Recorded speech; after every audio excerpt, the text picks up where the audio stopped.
বিদেশিদের এমন দৃশ্য খুবই ভালো লাগে। তারা যখন অবসর সময় পায় তখন যেকোনো নদীর ধারে গিয়ে সেখানে মাংস পুড়িয়ে তারা খেয়ে খুব আনন্দ এনজয় করে।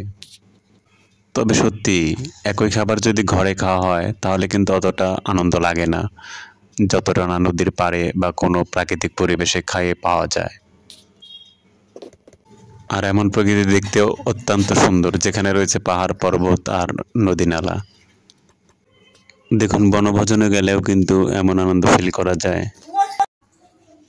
তবে যাই হোক, ট্রাভেলিং করার মজাই কিন্তু আলাদা। ট্রাভেল মানেই আনন্দ আর ঘুরে বেড়ানো। আর সেটা যদি নির্জন স্থানে হয়, কোনো প্রাকৃতিক পরিবেশের মধ্যে, তাহলে তো সেটা অত্যন্ত চমৎকার। দেখো এই লোকটি কিন্তু একটি নির্জন স্থানে বসে মাংসগুলো পুড়িয়ে খাচ্ছে। আর এই ধরনের ভিডিও কিন্তু আপনি বানিয়ে কিন্তু ফেসবুক অথবা ইউটিউবে আপলোড করতে পারেন। এগুলো কিন্তু প্রচুর পরিমাণে ভিউজ হয়।